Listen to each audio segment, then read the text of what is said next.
Welcome, everybody, to another episode of the Hitting Zone podcast. This is where we discuss baseball topics. It's all things baseball. First time I had this guy on to my left, we were talking about hitting. We're going to talk about something different today. Before we get into that, though, I want to give a little shout out to Game 7 Baseball, game7baseball.com. Full fall mode, if you will. We're playing there this weekend. Obviously, it's been raining all weekend, so we're out in turf in Warrenton, which they now call the WAC, like the conference, the WAC, Warrenton Athletic Complex. We're out there, so we have turf, so we should play as long as it doesn't rain while we're playing. We should be good. But and also our fans at Prime Sports Midwest, they have two new locations now, and a new one out in St. Peter's, and then of course the original down there in Fenton. I think that's 1550, right? Otello Drive. Down in Fenton, Missouri. I do not have the address for the St. Peter's location yet, but been there several times. Which they do have several bats on sale. You're a big bat guy. Oh, big bat guy. Yeah. And you won't find a better selection of gear or bats or apparel than Prime Sports. Yep, and especially when you can put them in your hand and actually get a good feel for it. Turn left at the tree trunk. Turn left at the tree trunk. They are doing some construction over there too, so make sure you prepare for construction. Picking up some PhD gear today. Nice. Yes. I've actually never been to the Fenton location. I'm assuming that's where you go often because you're down there. But anyway, I got to repeat. We had you, I think you were episode number 3 or 4, somewhere around there. It was one of our first episodes. We talked a lot about it, a lot of hitting. Most of our fans know you, but if you could just kind of introduce yourself again to all of us and the new ones. We got like 200 new subscribers, so Fantastic. They may not know you. Well, hi all. Shane Eames. Professional hitting instructor. I run Premier Hitting Development. I've been doing that for the last 31 years. Worked at a lot of levels of high school, college. I was fortunate enough to scout professionally for 10 years and still love to do what I do today. Let's go. When did PhD become a thing? I can't imagine that was the first name you came up with 31 years ago. It really became a thing about 7 years ago. So, I mean, we've gone through all different monikers and names and whatnot, but, I got kind of deemed, if you would say, the hit doctor, so I kind of came up with a PhD theme, and here we have it, Premier Hitting Development. The hat you have on is pretty slick. It's a little patch hat. It's like Prime Sports. Yeah. Is that rubber? Like a rubber? Yeah, it's Rick designed that for me and put it together, and I love it. Fans can buy one, can't they? Absolutely. I've got an online store, so through Prime Sports Midwest, so...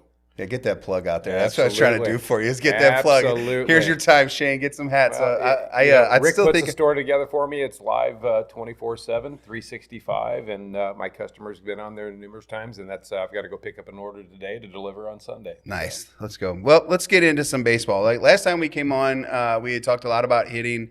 Now I want to talk about just a few different things in general, just baseball in general. So everything from the major leagues, kind of all the way down to youth sports. And it's just been, as we're wrapping up another season of MLB, it's been talk now. We've had 2 years, I think, of the pitch clock in MLB. We've had some changes with the bags, the bigger bags, the 50-50 we just saw with Shohei Ohtani.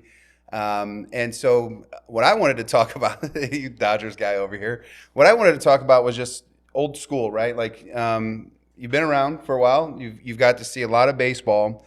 And you've seen baseball adapt over from 70s, 80s, 90s, now into the current generation. And kind of what are your thoughts on some of the rule changes that you've seen or even some of the ones in your place, specifically like the pitch clock? Do you think that's because I think the big thing is it's more engaging, right? It's supposed to engage youngsters a little bit better. It does because it speeds up the game. The attention span of a child is not that big. So when you can keep that child engaged a little bit for 2.5 to 3 hours rather than 3.5 to 4 hours, I think a lot of it has to do too that, most of these games are weeknight games.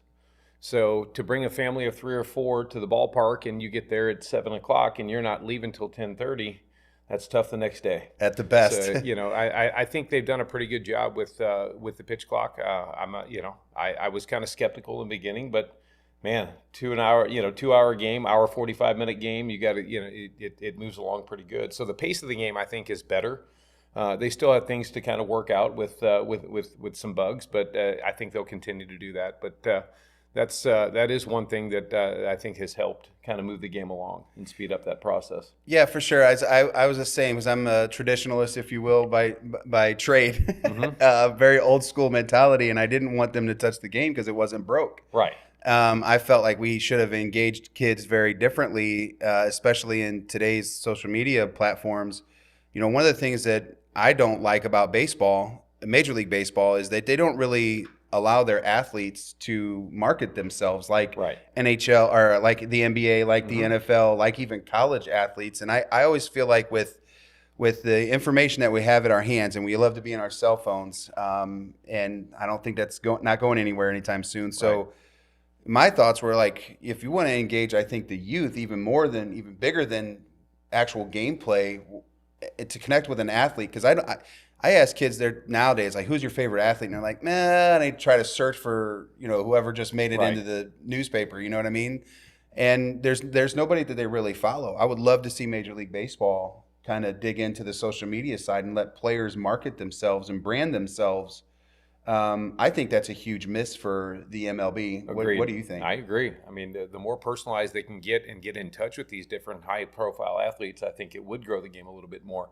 I think you would get a lot more engagement from the younger generation to do that. But I don't know what the thought process on their side is, other than they want to keep the big slice of the pie and they don't want to share. Well, I feel like Major League Baseball is like the good old boy club. It is. Like mob mentality almost.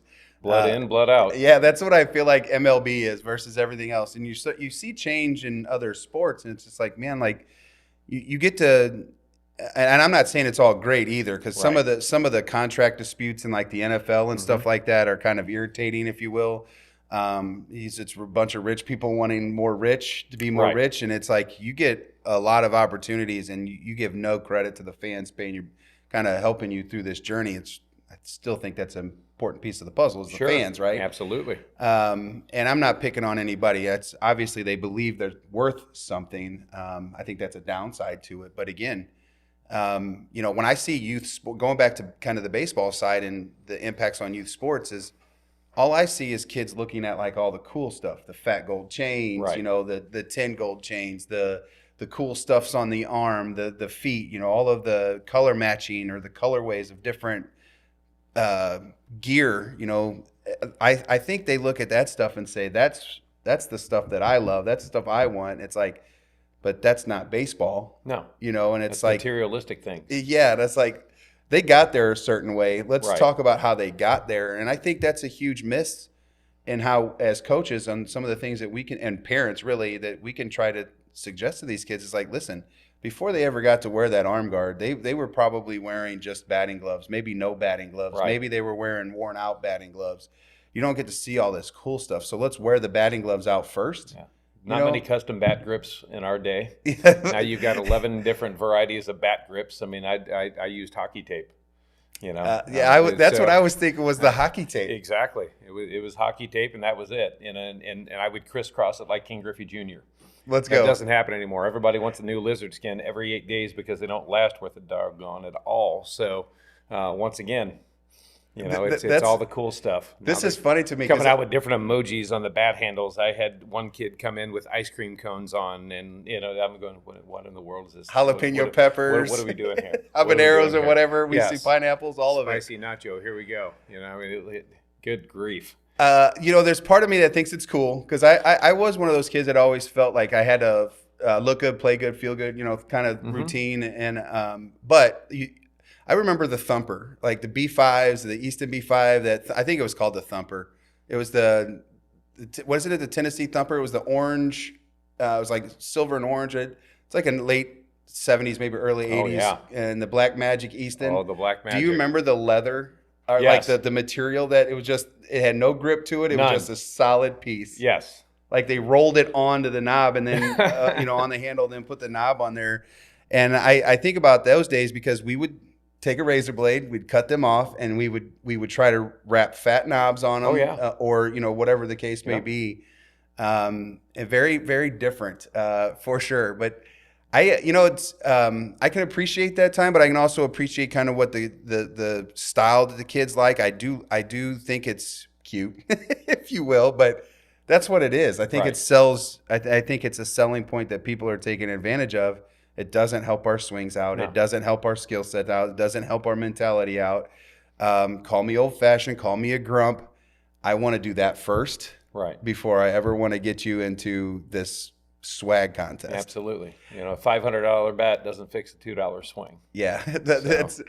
You know, Yeah, well, that's- you raised it $1 because I think it's inflation, but that Yeah. $1 swing that you always used to see. Exactly. But again, it's a Exactly. $500 bat. I Exactly. used to pay like, and this was in the late '90s. I think I paid for my I had an Easton Reflex Gold that I swung it through high school, which was a -5, by the way. Which we'll talk about this in a second. Right. I got to swing a -5 in high school, 34.29, insane, lots of pop. I think I paid $120 something for that Right. bat, and I try to think about like now to then, like was that the same like dollar wise, or is it much more expensive now? And $129 in the late '90s is not translating to $500. No. It translates to about 3 something, but Sure. I'm like, man, I had a hard time at getting $100 pair of tennis shoes. Absolutely.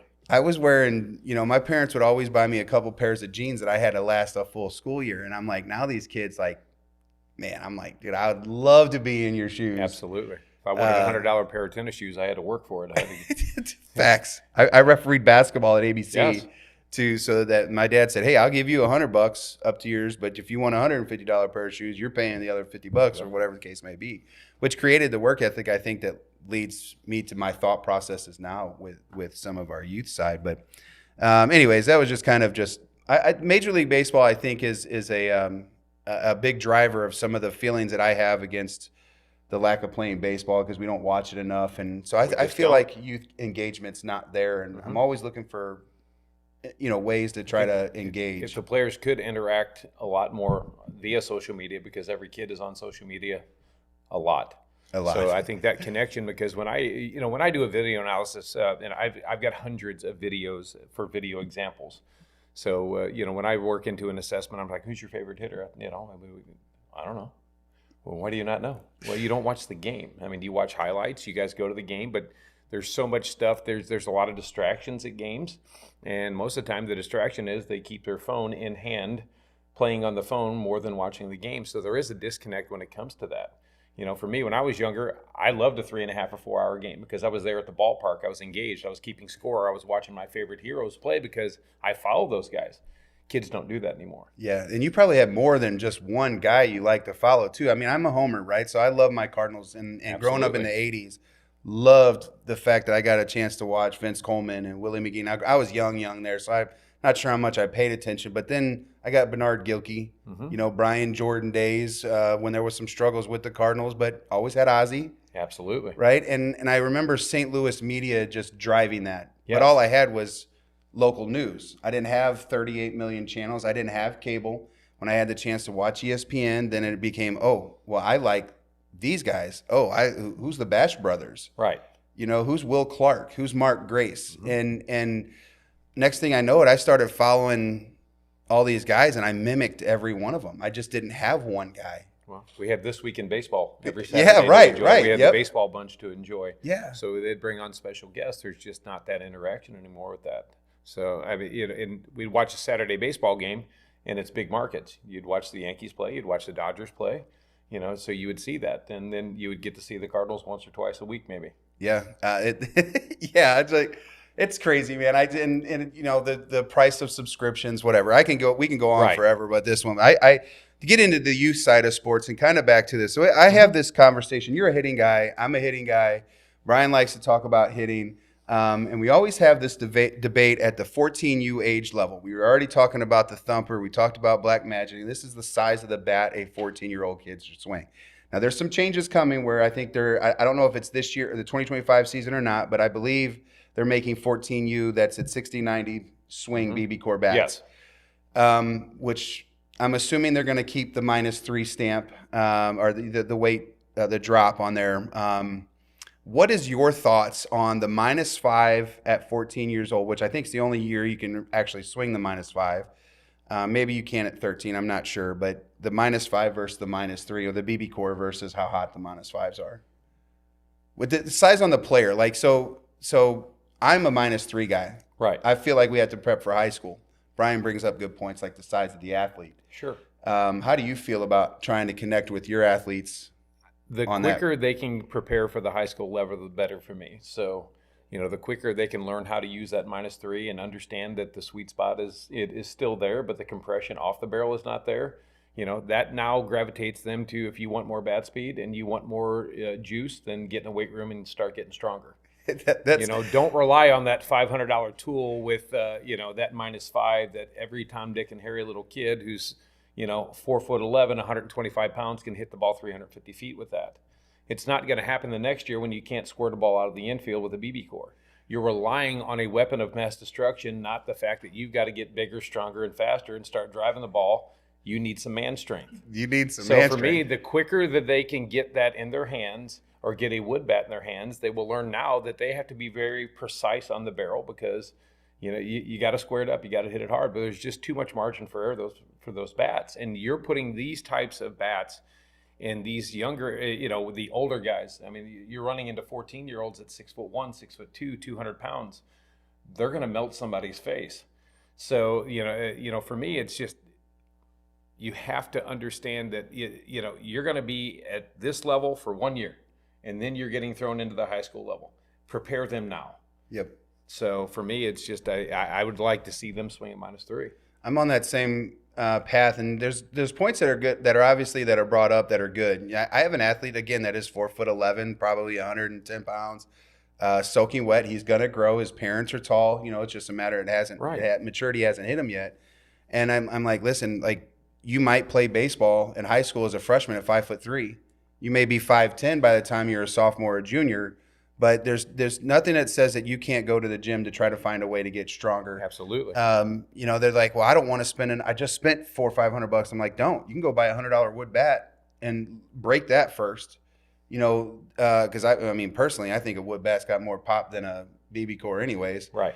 I know that they break, so obviously parents don't want to buy them because it's a cost. But again, my goal as a coach was always to think about the high school side, right. And that's what we're training. We're playing at 60-90, and I think that's why there's the push, I think, to move 14U to BB cores because they're already playing at the 60-90. Right. But the game has changed from 11, 12, 13U. When you hit 14U, it changes a great deal when you hit 60-90. The velocity from the pitchers, the balls and strikes being thrown. Ballparks are bigger. Yeah, it's so very different. And I told a parent the other day, we were hitting, and he came in. I have a 14U. This is a clients that I have, not on my team.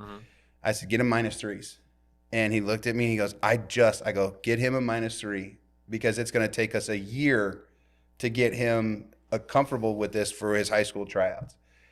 And he's like, oh, all winter. I was like, I get it. You could swing all day, every day, all winter long, but until you actually get into a game and feel what the -3 or the BB core does, because you could square a ball and you're like, man, that's just a routine fly ball now to your, left fielder instead of, like you said, going over 30 feet over your feet. Because one of these kids, he is 6'1". He's probably 6'1" and like 160 pounds. He's 14 years old. And he swings it. And I love watching it because it just flies. It's impressive. Yeah. And I'm like, put this in your hands. And he puts a wood bat in his hand. It's like they get humbled real quick. Yeah, it's for better or for worse. I think it's a great topic because there's some fair points on both sides. I believe, like you do, set him up for success. Not at 14 years old when nothing really matters, to that 15U when trying to make your high school team. Once again, it just comes down to people want to shortcut what a process is of development and getting better through a period of time. They want it's me now. They want it right now. Well, unfortunately, that's just not the way things work.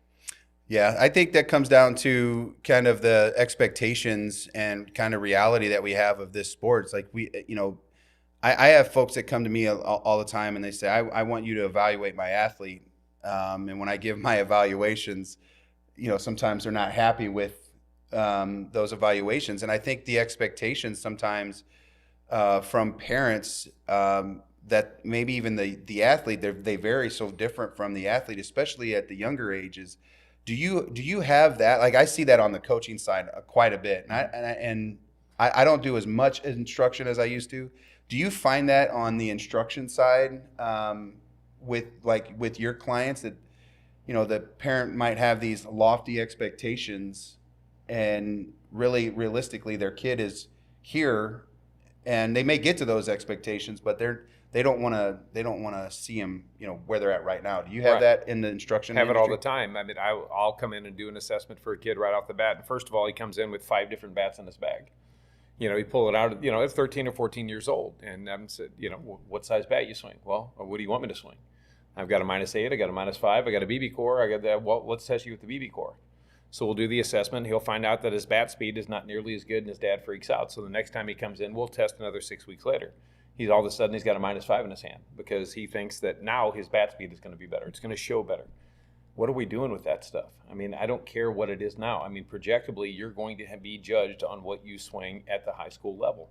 But the parents get very, very hurt when they think that little Johnny is really good at one thing or the other. Then he starts seeing some data on his swing and you realize, I mean, why are you wanting to stick that ladder bat in his hand just to make his bat speed look better on a video screen right now, where you're showing some deficiencies that the kid needs to get a little bit stronger? But I mean, it becomes a big issue with parents that get extremely hurt when they don't see the numbers they thought they were going to see. Yeah, and I feel like it's a feel-good thing, and that's what everybody is chasing, is they just want them to feel good. And I think we forget some things, and this game is extremely difficult to play because of how humbling it can be. I don't think the game itself is difficult. I know that it's hard to hit a baseball, but I never thought it was hard to hit a baseball because I knew that I was going to fail more often than not. And so I never looked at it being hard. I just understood that if I was a 350 hitter, I was probably going to be a guy that started for my high school team, And so I wasn't afraid of hitting 350. And I think about these things. And I'm like, man, all of these expectations, what are they really? Is 350 a real mark for them, or is it they want them to hit 500? I'm like, I just want them to compete extremely hard. I want them to stick up for their teammates. I want them to play for the guys that are left and right of them. The name on the front, the name on the back. I want them to play for everything. And it's like, I have a kid that he's hitting he hit like 380 last year, which I think is impressive, right? Sure. At the high school level, playing Play 9 and some of these other event holders, I thought that was pretty solid to hit 380. And it wasn't good enough.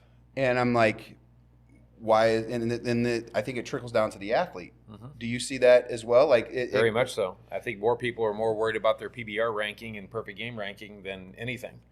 They want to feel good about that and show everybody their numbers. But when it doesn't translate to the game, why are we doing that? I do think it's these certain showcases they are necessary at certain levels.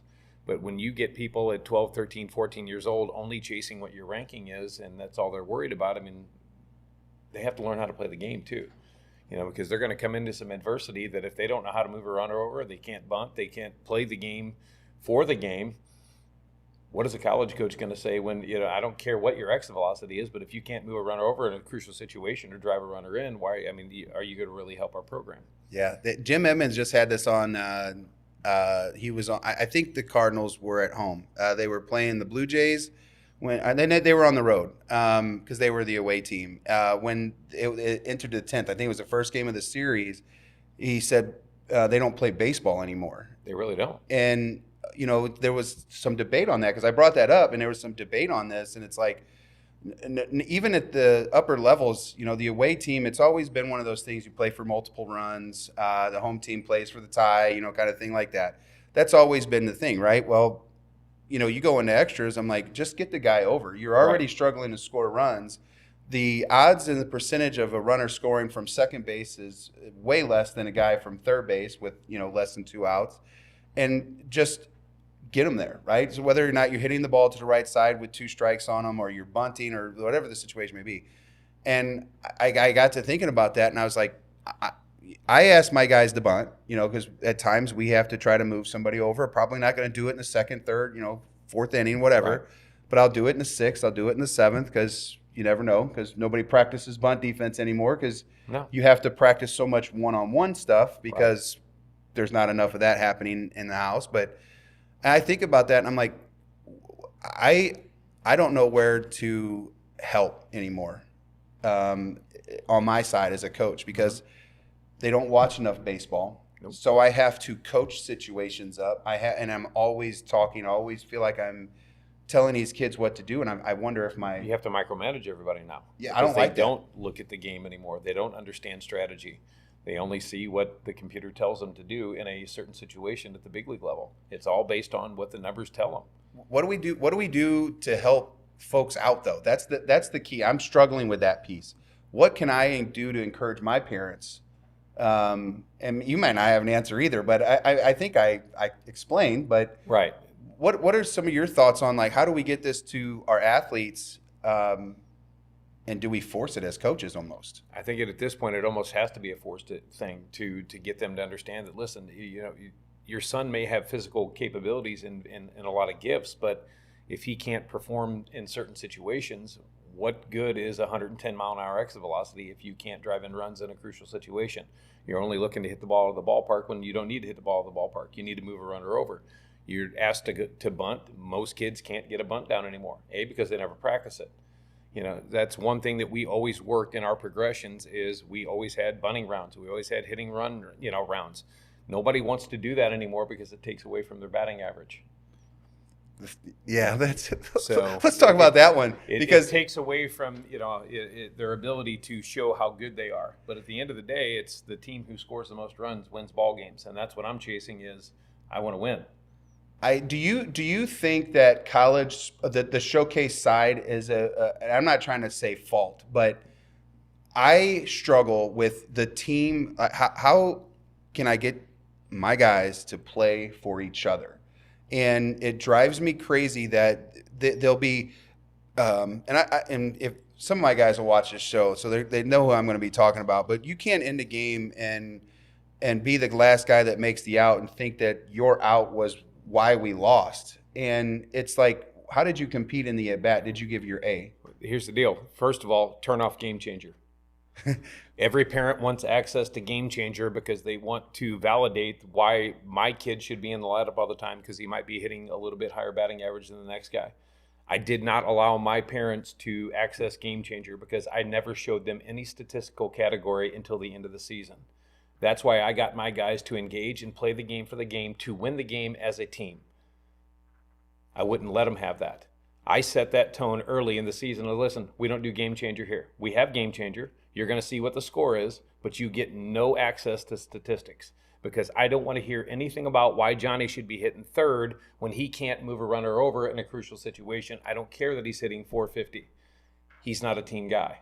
He's a statistical guy. He wants to gloat on social media about how good he is. At the end of the day, it's about winning or losing a ball game. And how can my team collectively win that ball game? Because I was in situations where I had a lot of high-level teams at times, younger in my career, and then they brought me in to take the lower-level teams to make them better based on playing together as a team. When you don't have physical capabilities, you don't roll out 90-mile-an-hour guys. You don't roll out 6'3" guys that hit the ball 400 feet. You're rolling out secondary guys, but you're making them better, and those guys are now advancing into college based on how to play a team game. We're losing that now.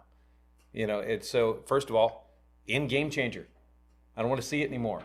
Can we go back to just doing the paper book? And trust me, I don't like the paper book either. I like Game Changer, okay? But eliminate the ability for people to bring that up when I would not allow them to see the statistics. Yeah, because I didn't want to hear about it. You're right, because the car rides home, it could be one of those things where it's like, hey, you were 0 for 6 on the day, and that 0 for 6 is not an indication of how the young man or female athlete had played for the day. And I'm not trying to discredit any of the concerns from parents, but again, like, let the coaches coach and players play.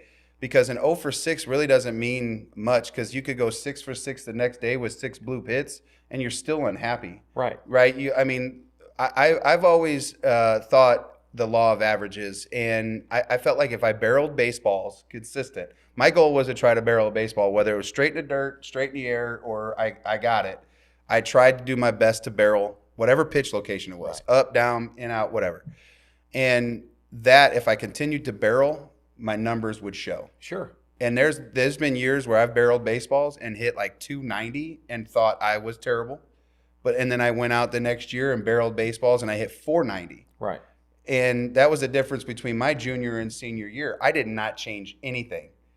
I was frustrated. I had some coaches like Kevin Allensworth, who was a Rittner guy. I think he had some professional experience. But he's like, dude, don't change.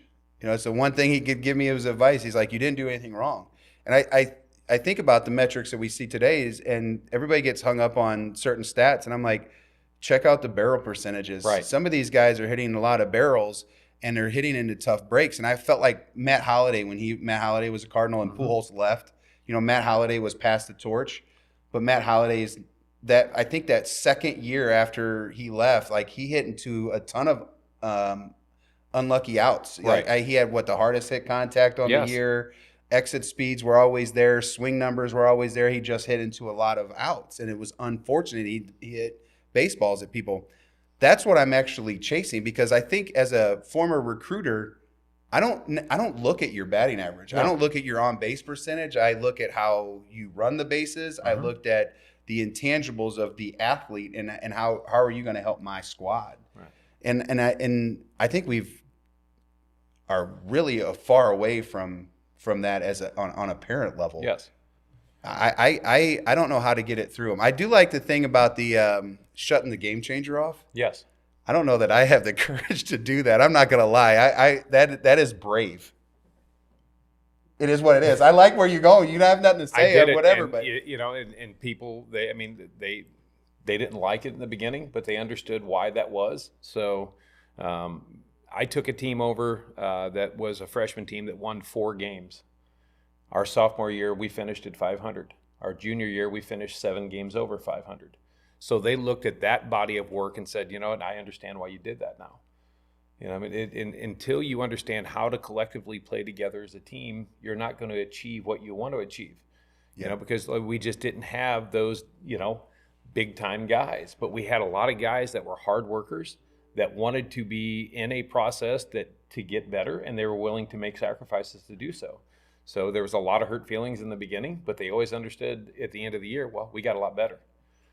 So at the end of the day, that's the way I operate. But that's one of the reasons why I came off the field. I don't want to be around that anymore.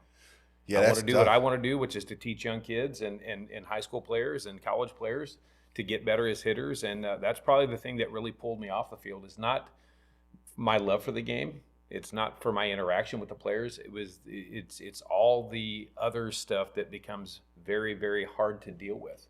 And a lot of that is just driven through just people wanting to have all the glory all the time. Why my kid is better than your kid. Why the ratings, this, that, and the other. Like I said, I'm not here to bash on anything that is done from a showcase standpoint. I think it's a very necessary tool. But it can't be just driven based on what their metrics are telling you in a showcase. You have physical capabilities. You have the ability to run, hit, throw, field, and hit for power. That's great. It's all based on tools. But at the end of the day, if the tools aren't sharp here in how to make things better to win ball games, they're just tools. So you might have physical tools, but are you producing the tools to win a game? And that's what we're lacking on. And I think it all based in the scheme of things is, in our area, we are oversaturated with clubs. The product is so watered down right now. You have so many scout teams being called a scout team, but are they really a scout team? They're just a really good local team. Absolutely. So stay in your lane. There is a necessary thing for these scout teams, but go let those guys be in their lane and let your second tier and your third tier be in their lane, because there's a lot of opportunities to play at levels, but a lot of clubs are over-promising and under-delivering. All right, we're going to set up 2 or 3 teams or 4 teams at the same age group, and you're letting those 4 teams play the same schedule. Why are we doing that?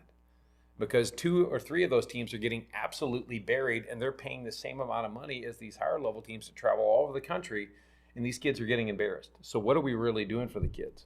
Yeah, I feel like that's part of we talk about passion, love, love of the game, and you see kids at 15, 16, 17 doing that, and all of a sudden at 18 years old they're like, yeah, I'm good with playing college baseball. And they get burnt out. And Not sure if there's I don't know that I understand what burnout means. There was a period of time where I was done with baseball because I was mentally exhausted, but I never lost the love. So I don't think I ever got burnt out because I kept watching it. I kept being a part of it, things like that. I think if you truly disconnect from the sport, you never really loved it to begin with. And, Absolutely. And I think some of that shows now, though, in how young we are. You know, it's like I was talking to Gonzo. We've had other guys on the show. And I always like to bring up the conversation about practices. And we practice twice a week for our club, right? And during that time, I have to set up individual time to go over hitting mechanics and things that I don't want to do during team hitting because I want to bunt. I can't execute bunts, rounds of bunting unless we're there for 2 hours. And then I got folks, you know, why are we here hitting for 2 hours? Which one is it? You know, do you want me to help your kid out? Whatever. So this was what the frustrating piece for me is. I can't teach them to bunt because I have to focus on one-on-one individual work, right? And it's been talked about a lot lately. There's not enough individual work happening, which I think leads to the conversations about your processes that you're having or lack thereof. Right. Do you think, and it goes hand in hand, so it's obvious, but do you think it's more important to do daily work or get instruction once a week for 30 minutes and practice maybe twice a week? The instruction will set up the daily work that you need to get better with. The problem is a lot of people think the instruction for 30 minutes is going to be good for the week, and it just isn't. When you involve a team practice, it should be a team-oriented practice to make your team better on the fundamentals of the game. Base running, situational play, is situational play defensively, offensively. That's where you have to spend the majority of your time game planning with your team to get better on the field. The individual stuff needs to be done on their own. I'm not there to just drop tanks in a cage for 35 minutes and feel really good about myself. I need to get better at the fundamental aspects of the game, and that's what we're lacking in is fundamental aspects, strategy of the game. I've seen a lot of practices that take place, and all they do is rep out ground balls, fly balls, and BP. They're not working PFPs. They're not working bunt coverages. They're not working first and third situations. They're not working any type of pickoff plays, nothing. This is what we lack in the game. So everybody that looks good statistically on paper goes out and still doesn't win ball games. There's your disconnect. They want all the individual work done when it's supposed to be teamwork, which places the emphasis on getting your work done at home, on your own. I set up my lessons for 30 minutes. We're not working 30 minutes of confidence work. We're working 30 minutes of I'm going to challenge you and show you what your deficiencies are. Then I'm going to give you a detailed plan to work on them at home. If you're not willing to put the work in on your own at home, don't come crying to me when you're not hitting better. But at the end of the day, team practices are for team goals. Individual practices are for individual goals. Plain and simple. What do you think's more fun to do? Team stuff or individual stuff? Team stuff. I loved it. Well, I've known you now for a couple of years now, so I think a lot of that has to do the same with me because you like making sure the small details are absolutely perfected. Because that's how I had to win games. Like I said, for the most part, that's how I had to win games later in my career because they wanted me to mentor the kids who wasn't getting that. Yeah, you don't stick your better coaches with the better athletes that can perform at a higher level. You should be sticking your better coaches at lower levels to help those guys grow and eventually get to a higher level. There's the disconnect too. Everybody wants to be the guy on the field with 11 D1 guys rolled out. But what are you really doing? You're going out there to tell them you're going to throw 90 miles an hour. This guy's going to drop a couple tanks. But at the end of the day, I used to beat those teams because I bunted 6 times in a row. And they were furious at me. Okay? And there's a couple local coaches that will tell you, I got beat by his team because we got out fundamentalized. We couldn't field a bunt. We couldn't execute a pickoff play. And that's how I had to win games. Now, I did have teams where I rolled out 13 or 14 D1 guys, but we were at specific showcase tournaments to showcase their tools. So Yeah, but all those fundamentals that you did at practice probably allowed them guys to play together if they never even touched the field together. absolutely. And that's something like that drives me bonkers. I feel like I can go anywhere in the world and play the game of baseball because the game of baseball doesn't change. No. The language barriers might, Right. but the game doesn't change. And like the communication side of things, all these things that you're talking about, I cannot get enough of them. And listen, I will admit that I am that guy that has to roll ground balls, and when you're in indoor space and you're feeding a bunch of skill drills and you're doing all these things, and I'm doing it. I'm going, what am I getting done? Right. And it drives me crazy. Now the kids love it. Here's what the kids hate. They hate the PFPs because it takes time. They hate bunt coverage because it takes time. They hate the first and thirds because it takes time. The only thing they like to do is move. It's activity, but once again, we talk about activity versus achievement. Yep, you They said it want on the to first be show. stimulated, but are you going to grow just being stimulated? You don't. You don't. Absolutely not. And I've asked my guys, I was like, okay, so here we go. If we're going to go through this weekend, and so we end up losing the other day by quite a bit. We got 10 run, and we lost because we were not fundamentally sound. And I didn't say much after the game other than the fact that, like, where's your intestinal fortitude kind of thing, conversation. And I go, think about all the things that you don't like to do. You don't like doing first and thirds. We got beat twice there. You don't like hitting your cutoff when you're on your back foot because you think you have a hose for an arm. Right. You won't get behind the ball and work through it, right? These things bother me. If we practice it all the time, you don't like doing it because it's boring. So you want all these roll ground balls. Well, guess what?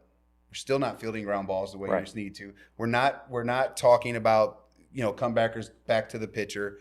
We're not pre-pitch communication. We're not pre-pitch ready. I could practice these things telling Blue in the face, I need you to buy in. If you're not going to buy in, then what am I supposed to do? Well, we're going to go out there and lose. Right. So I have to change But that. as long as they showcase their ability to throw the ball hard, hit the ball far, and run fast, they think that they've accomplished something. But at the end of the day, close. you still lose the ball game. And I look at, like, where did we get that from? It came from something. I don't know if that came from parents, other coaches, the showcase side, all of the above. Lack of being able to or pay attention to the MLB. I have no idea.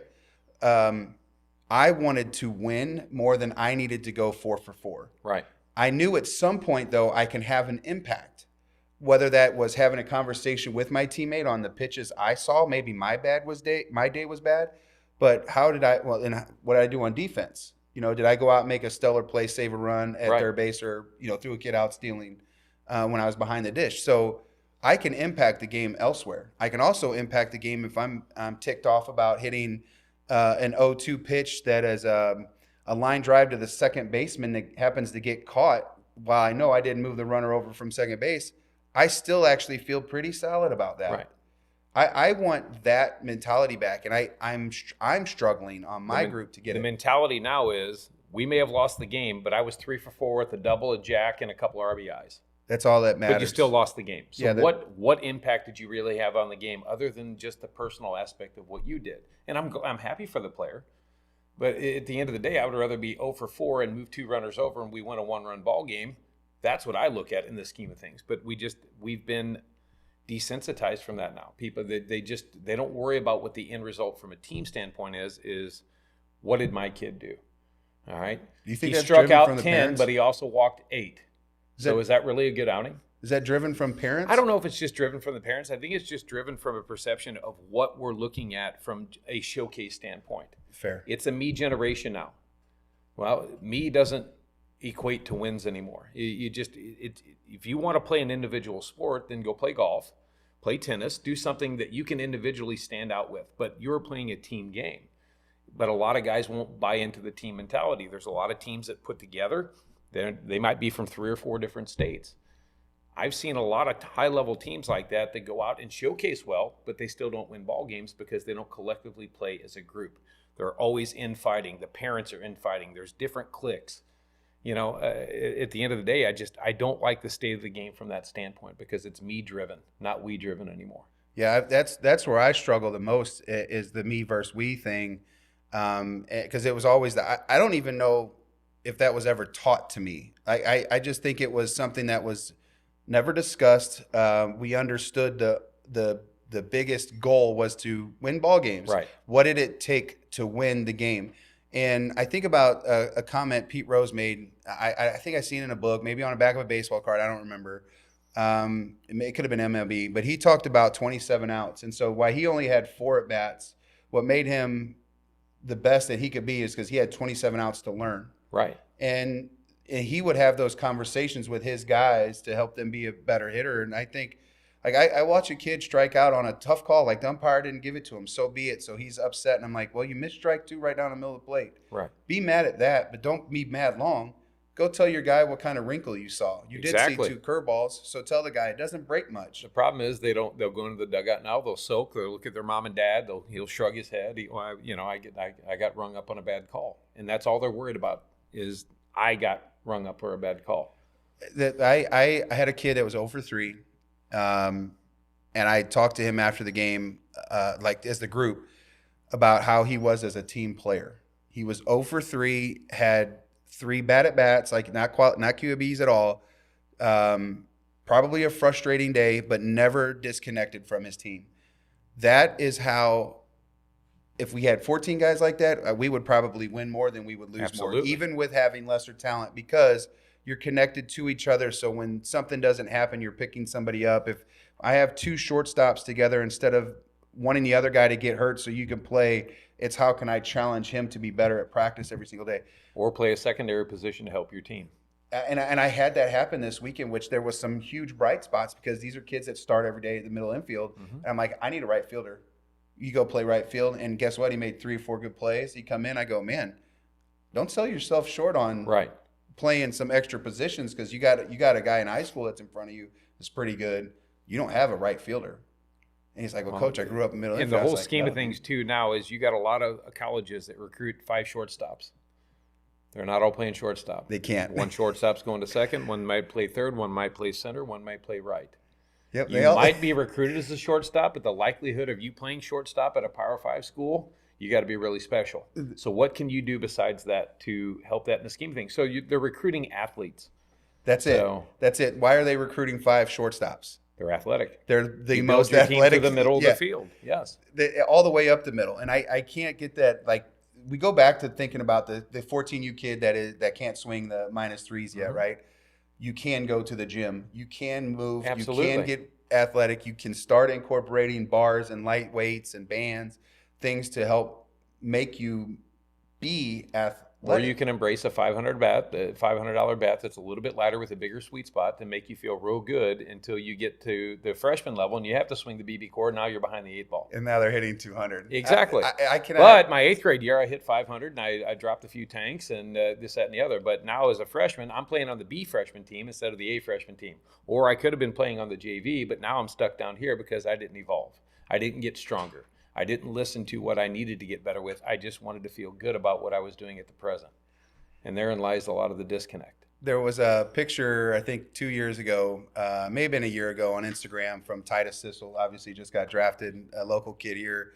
And everybody knows him, right? And I there's a picture of him doing like a pull-up or something with like a weighted vest on and some weights between his legs, and he's doing a pull-up. I mean, shredded. Yes. And somebody says, man, look at the size of him and whatever. I go, you can do that, right? He wasn't born like that. Yeah. He made himself into that. I go, you can do this. Like, don't look at this guy and go, oh man, I wish. No, you can. Maybe not to the level, that's fine. Like, I'm not going to get to that shredded level. I was always a heavy kid, but I could be a strong, heavy kid. Absolutely. I could be an athletic, heavy kid. I wasn't going to play shortstop. I knew that because Right. I didn't have that kind of ability, but I had a really good glove. So where'd they put me? Third base. Well, when I got a little bit bigger, they put me over at first base because I got a little less athletic. You want to play third base again, bud? You want to catch again? Right. You're going to have to do something about it. That honesty doesn't play anymore. No. You can do it as a coach. Mm-hmm. Nobody else will accept it. The kid won't accept it. The parent doesn't accept it. I don't know if the kid doesn't accept it because a lot of times mom and dad has to drive them to do these things. Mm-hmm. But go outside. There's a lot that can be done outside that you do not need a coach for. You don't need a coach to hit or have mental reps inside, Right. watching a game saying, what would you do here? Why is the defense always in now versus, back in the days, it was only when it mattered that you brought the defense in. Now the percentages say, let's bring the defense in all Right. the time.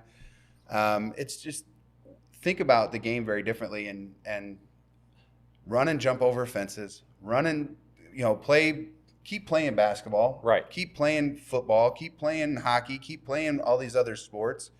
You're going to have to pick one eventually that you want a primary in, but you can still always play the other things.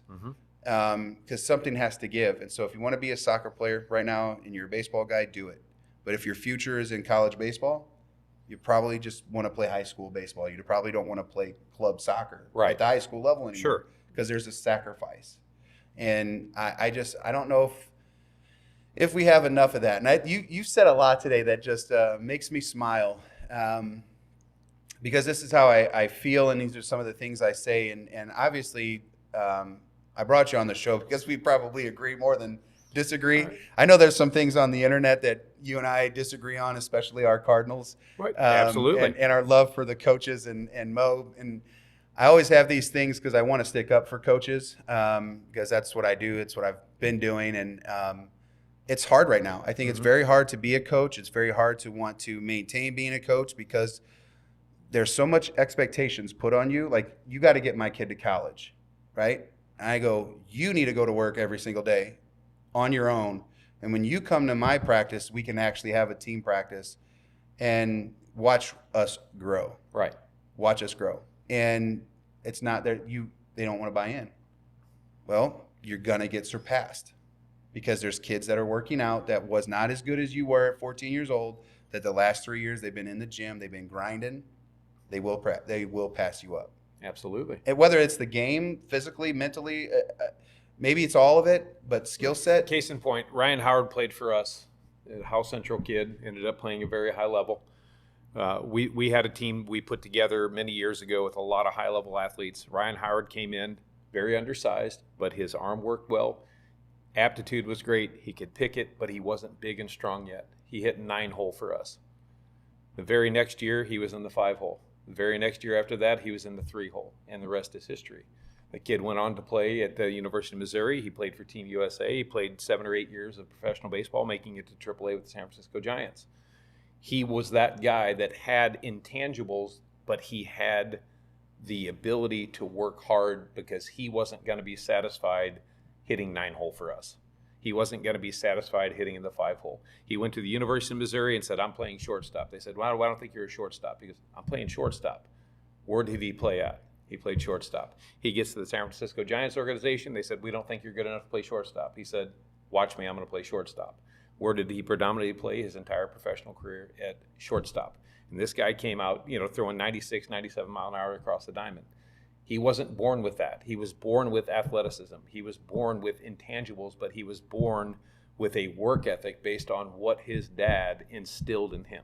That if you want it, you have to earn it. It's not going to be given to you. And I love him for it. He's a great guy, great character guy. His dad, Ray, is just a phenomenal baseball man, and it was an absolute pleasure working with players like him because he didn't want to be given anything. He wanted to earn everything. And then he would gloat about it. So with that being said, go out there and earn everything. That's some big time words, man. I think that in just what I understand by that is life in general. Absolutely. Just earn it, man. And it's the hard work and there's so much more, Shane, that I think that we're gonna have to bring you on again and continue to talk about these because I love every piece of the message that you kind of said there at the end and using Ryan Howard. And I think about guys like that. And I go back, I don't really regret stuff. I got to a point where I started to advance in my career where I was like, my career, I was a teenager, but I thought I had a chance because somebody said, you could be a good catcher. You need to do this. And when I heard that, I got a little bit, puffy chest, and I got away from the hard work that got me to the point for him to say that. I was like, I'm already there. You got satisfied. And I was not there. Right. And I got surpassed. And so the things that I'm saying are because of the things I've experienced and I want to pass along. And again, the message to just go out and work. And the process took 3 years, 9, 5, 3 hitter. That's 3 years, guys. it didn't happen overnight. Maybe 9 to 5 happened over, a course of a couple months. 9 to 5 happened over a course of a year because he got in the weight room and got stronger. The skill set had always been there. Smooth defensively, intangibles for days, baseball aptitude for days. I mean, he would do things on the baseball field that made you go, wow, this kid is engaged not only on the physical side, but the mental side of things. And that's how well he was taught. That physical side was the change, and Absolutely. it could have been a lot of confidence too. He never lacked confidence. Even in the 9 hole, he did not lack That's confidence. fair. But that's what made him the player he was. Yeah, He never wavered in confidence. He borderlined a little arrogance and cockiness, but I love that about him because he always went on the field and he played hard. Every inning, every out, they all count, and that's the way he played the game. So I could handle the swag from a guy like that because he didn't just talk about it, he was about it. Yeah, he played every pitch. Absolutely. He didn't just take time off and forget about something. Hey, I just was 0 for 1. You take it out to the field and 7 pitches. He was mad about that at bat, but then he would make 2 Gold Glove plays at shortstop to erase what just happened that he might have taken a bat at bat. Yeah, he forgot about that. He let it roll off his back. Yeah, you have to. Man, Shane, I appreciate it. Thanks for coming on. My pleasure. Again, PhD, you're on all socials, right? Yes. Are you on TikTok? A little bit. Okay. Yeah. But more everything's on Instagram, Facebook, Twitter. Yeah, Twitter. X, whatever you want to call it. Okay. Yes. I'm still old. So Yep. X is or Twitter. You're still old. I still have an AOL email account. Oh man, that's old, brother. Dial up. You've got mail. I appreciate it, man. Thank you. For all of our fans out there, make sure you go to Youth Baseball Midwest on YouTube. You need to find us there. We have a little bell that you can hit. That's the dinger. I think you have to subscribe first. I might have that backwards, but subscribe, dinger. It's what we do. It's what he teaches. Well, we teach barrels more than Absolutely. Dingers because dingers will happen. Absolutely. Get Right? in the weight room. Go watch this full episode. If whatever part of you caught, if you caught the back end of this, watch the beginning of it because this is Shane brought some gold today talking about just youth sports, and I hope a lot of people pay attention to the message. The grind is real. It is tough. It is hard. Long term, it'll benefit you. So to everybody out there, have a great day in the Lord. I got it. Amen. Because that's where it starts. We've got to put our Absolutely. trust in that man's hand. But anyways, have a good rest of your day, and I appreciate you, Shane, for coming Absolutely. on. Hit the subscribe button right now. That's Do what we it. do. Do Dinger. it. Thanks, guys. Have a good day.